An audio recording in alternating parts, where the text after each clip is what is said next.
Hello साथियों, मैं doctor शरीफ प्रेपअप academy के इस यूट्यूब चैनल पर आपका स्वागत करता हूं। आज हम भारतीय राज्य व्यवस्था एवं संविधान की इस टेस्ट सीरीज का अध्याय 9 सॉल्व करेंगे। अध्याय 9 में मंत्रिपरिषद के बारे में हम सवालों को हल करेंगे। जैसे कि आपको पता है, पॉलिटी की MCQs यानी मल्टीपल चॉइस क्वेश्चन की ये टेस्ट सीरीज चल रही है। आज हम मंत्रिपरिषद से संबंधित सवालों को हल करेंगे। तो आइए, स्क्रीन पर पहला सवाल। स्क्रीन पर आप सवाल देखकर अगर आपको आंसर आता है तो कमेंट बॉक्स में लिख दिया करें। पहला सवाल, प्रधानमंत्री की नियुक्ति का प्रावधान संविधान के किस अनुच्छेद के अंतर्गत किया गया है? ए अनुच्छेद 72, बी अनुच्छेद 75, सी अनुच्छेद 73 और डी अनुच्छेद 76। इसका आंसर बी है। अनुच्छेद 75 में भारत के प्रधानमंत्री की नियुक्ति के बारे में प्रावधान किया गया है। संविधान के अनुच्छेद 75(1) ये 1 है। 75(1) के अनुसार प्रधानमंत्री की नियुक्ति राष्ट्रपति करेगा और राष्ट्रपति अन्य मंत्रियों की नियुक्ति प्रधानमंत्री की सलाह पर करेगा। यानी संविधान का अनुच्छेद 75(1) के अनुसार जो राष्ट्रपति होगा वो प्रधानमंत्री की नियुक्ति करेगा और अन्य मंत्रियों की नियुक्ति भी राष्ट्रपति करेगा, लेकिन प्रधानमंत्री की सलाह पर। यानी जिनको प्रधानमंत्री कहेगा उनको राष्ट्रपति मंत्री नियुक्त कर देगा। सवाल नंबर 2, निम्नलिखित में से कौन प्रधानमंत्री बनने के समय लोकसभा के सदस्य नहीं थे? ए HD देवगौड़ा, बी इंद्र कुमार गुजराल, सी, ये उल्टा हो गया, ये है बी और ये है सी और ये है डी। भारत के प्रधानमंत्री की नियुक्ति के बारे में प्रावधान किया गया है। संविधान के अनुच्छेद 75(1) ये 1 है। 75(1) के अनुसार प्रधानमंत्री की नियुक्ति राष्ट्रपति करेगा और राष्ट्रपति अन्य मंत्रियों की नियुक्ति प्रधानमंत्री की सलाह पर करेगा। यानी संविधान का अनुच्छेद 75(1) के अनुसार जो राष्ट्रपति होगा वो प्रधानमंत्री की नियुक्ति करेगा और अन्य मंत्रियों की नियुक्ति भी राष्ट्रपति करेगा, लेकिन प्रधानमंत्री की सलाह पर। यानी जिनको प्रधानमंत्री कहेगा उनको राष्ट्रपति मंत्री नियुक्त कर देगा। सवाल नंबर 2, निम्नलिखित में से कौन प्रधानमंत्री बनने के समय लोकसभा के सदस्य नहीं थे? ए HD देवगौड़ा, बी इंद्र कुमार गुजराल, सी, ये उल्टा हो गया, ये है बी और ये है सी और ये है डी। सी चंद्रशेखर और डी डॉक्टर मनमोहन सिंह। इसका आंसर होगा सी चंद्रशेखर।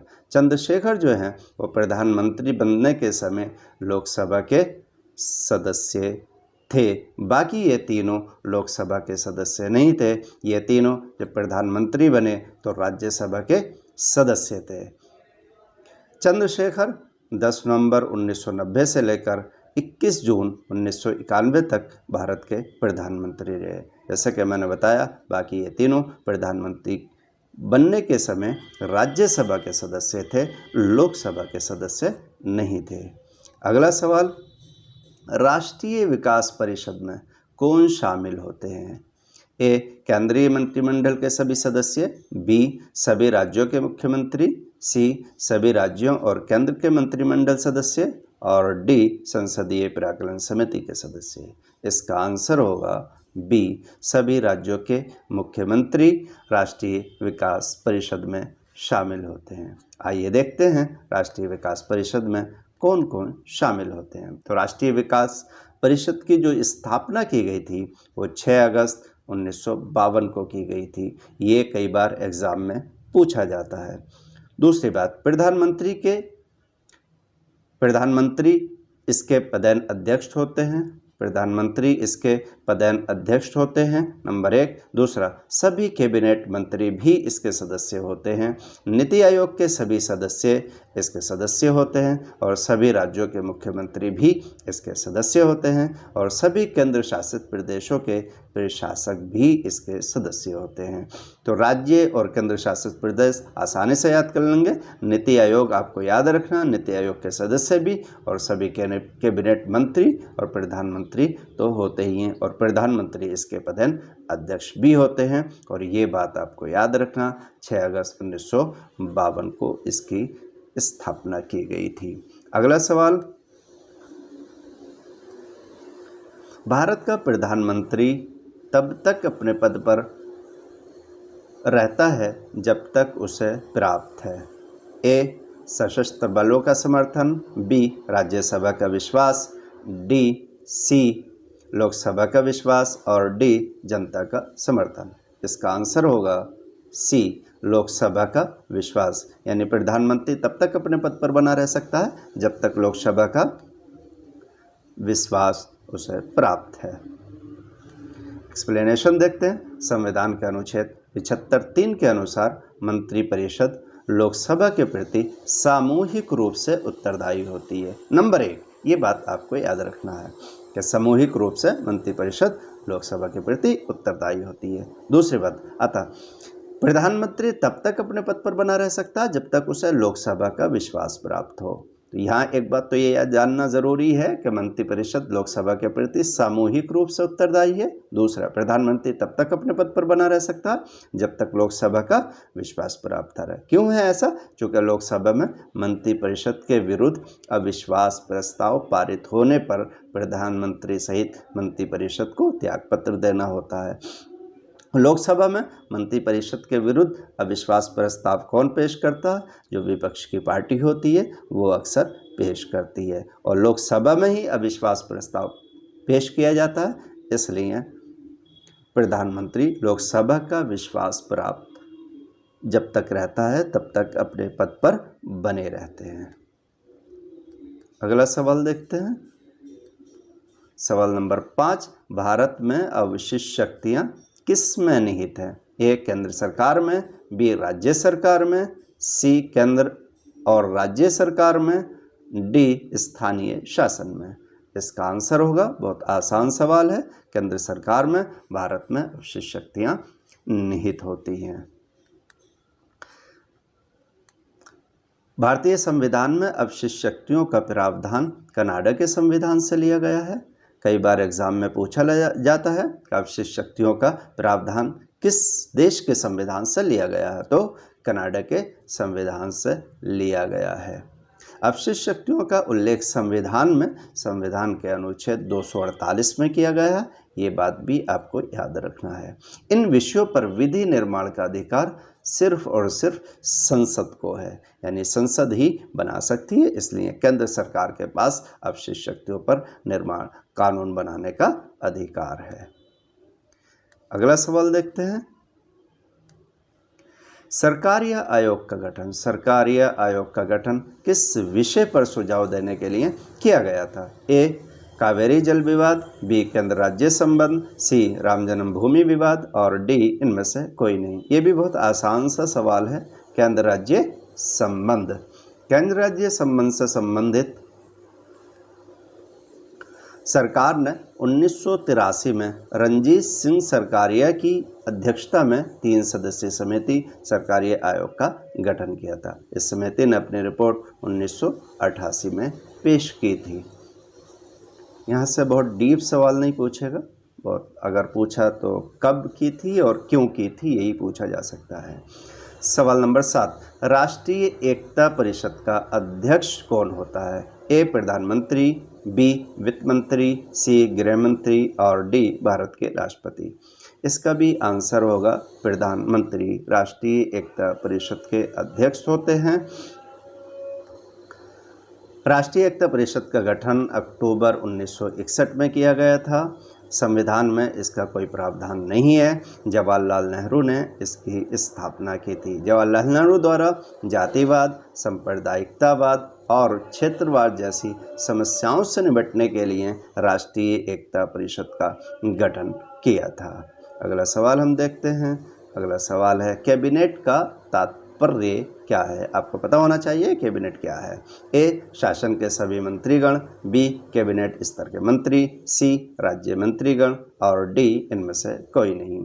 इसका आंसर होगा बी कैबिनेट स्तर के मंत्री। कैबिनेट स्तर के जो मंत्री होते हैं वही कैबिनेट का तात्पर्य है। संविधान में कैबिनेट या मंत्रिमंडल शब्द प्रयोग नहीं किया गया था। इसे 44वें संविधान संशोधन अधिनियम द्वारा मंत्रिमंडल शब्द का प्रयोग पहली बार संविधान के अनुच्छेद 352 के अंतर्गत किया गया है। मंत्रिमंडल का आशय मंत्रियों का उस समूह से है जिसमें प्रधानमंत्री और मंत्रिपरिषद के कैबिनेट स्तर के मंत्री शामिल होते हैं। तो एक तो पीएम होते हैं, पीएम प्लस कैबिनेट, कैबिनेट ये दो होंगे तो इसका मतलब है या तो कैबिनेट या मंत्रिमंडल। मंत्रिपरिषद में और मंत्रिपरिषद में कौन कौन होते हैं? मंत्रिपरिषद में प्रधानमंत्री, कैबिनेट मंत्री, राज्य मंत्री, यहाँ पर राज्य मंत्री भी है,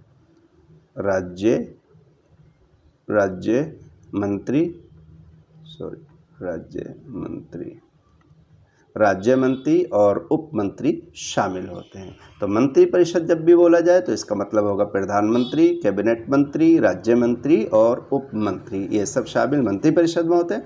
लेकिन अगर कैबिनेट या मंत्रिमंडल की बात की जाए तो उसमें सिर्फ प्रधानमंत्री और कैबिनेट स्तर के मंत्री शामिल होते हैं और कैबिनेट या मंत्रिमंडल का उल्लेख संविधान में नहीं है।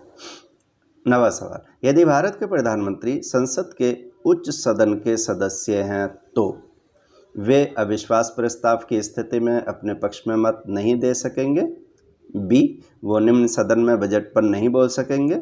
सी, वो केवल उच्च सदन में ही वक्तव्य दे सकते हैं। डी, उन्हें प्रधानमंत्री पद की शपथ ग्रहण करने के बाद 6 माह के अंदर निम्न सदन का सदस्य बनना पड़ेगा। थोड़ा सा दिमाग लगाएंगे तो आंसर आ जाएगा। सवाल है, यदि भारत के प्रधानमंत्री संसद के उच्च सदन मतलब है राज्यसभा के सदस्य हैं तो वो क्या होगा?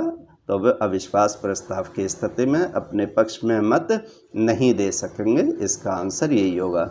चूँकि वो लोकसभा के सदस्य नहीं है, अगर वो राज्यसभा के सदस्य हैं तो अपने पक्ष में मत नहीं दे सकते। किस स्थिति में? जब अविश्वास प्रस्ताव पारित हो जाए।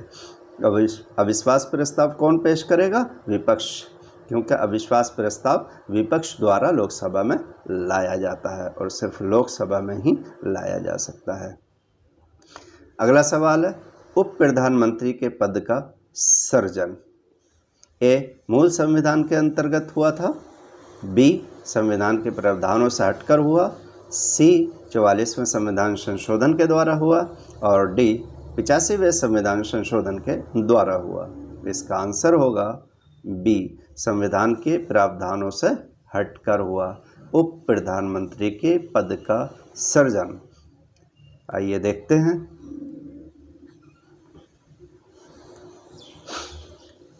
रूलिंग दल के द्वारा उप प्रधानमंत्री पद का सृजन किया गया था। रूलिंग दल के द्वारा जवाहरलाल नेहरू के काल में सरदार वल्लभ भाई पटेल को उप प्रधानमंत्री के तौर पर नियुक्त किया गया था। तो पहले उप प्रधानमंत्री कौन है? सरदार वल्लभ भाई पटेल।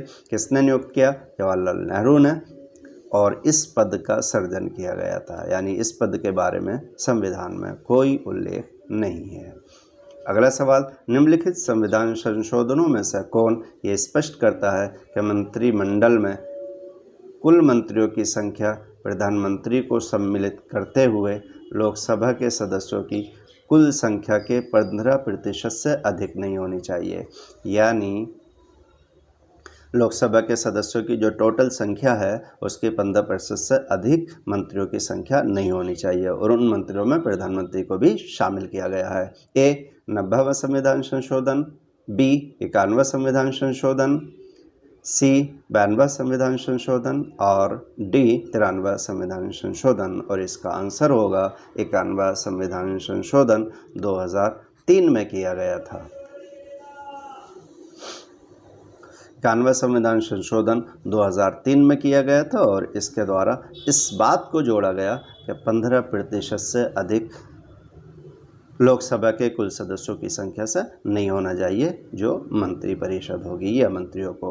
और संविधान के अनुच्छेद 75 के अनुसार मंत्रिपरिषद में मंत्रियों की कुल सदस्य संख्या प्रधानमंत्री को शामिल करके लोकसभा के सदस्य संख्या की संख्या का 15% से अधिक नहीं होना चाहिए। प्रधानमंत्री भी एक मंत्री होते हैं किंतु वो मंत्रिपरिषद का अध्यक्ष भी होते हैं। तो यहाँ 15% में शामिल किया जाएगा। और मंत्रिपरिषद के अध्यक्ष कौन है? वो प्रधानमंत्री होते हैं और प्रधानमंत्री भी एक मंत्री होते हैं।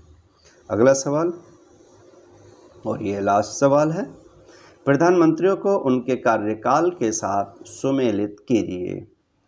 ए एच.डी. देवगौड़ा, बी चंद्रशेखर, सी अटल बिहारी वाजपेयी और डी विश्वनाथ प्रताप सिंह। इसका आंसर होगा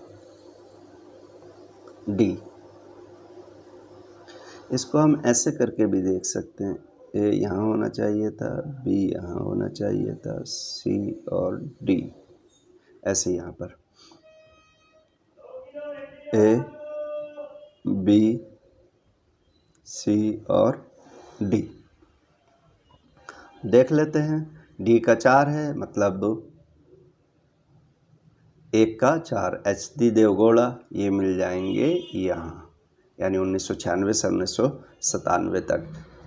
बी का 3 है तो 3 ये आ जाएगा, यानी 1990 से 1991 तक चंद्रशेखर, इनकी बात मैंने अभी पीछे की भी है। और सी का 1 आ जाएगा अटल बिहारी वाजपेयी, ये तो आपके सामने की बात होगी, सब लोग इन्हें जानते होंगे। अब ऑप्शन 1 बनता है विश्वनाथ प्रताप सिंह, और यहाँ पर 1989 से 90 तक।